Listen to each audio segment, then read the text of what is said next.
In this video, I am going to show you how to take the square root of a variable that has an exponent on it.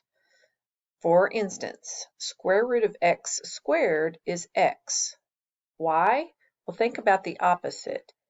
If I multiply x times x, or if I square x, I get x squared.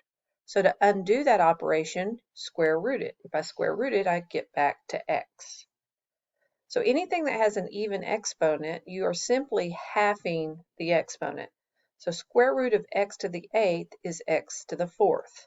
Why does that work? If I square x to the 4th, that's the same thing as saying x to the 4th times x to the 4th. It gets me back to x to the 8th. So to undo that, if you square root it, you have x to the 4th. Now, it's a little bit more difficult when you have an odd exponent.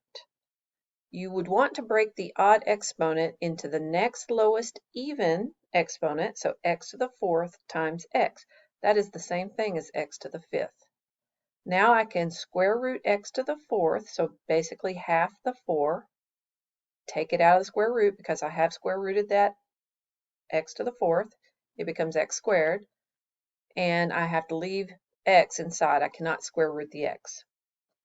So let's do one more problem. Try this one on your own. Write down square root of x raised to the 7th and break it down like I did this problem, and then come back and check. So you would want to break x to the 7th into x to the 6th times x, square root x to the 6th, it becomes x to the 3rd, so it comes to the outside of the square root, and x stays inside. So final answer, x cubed square root of x.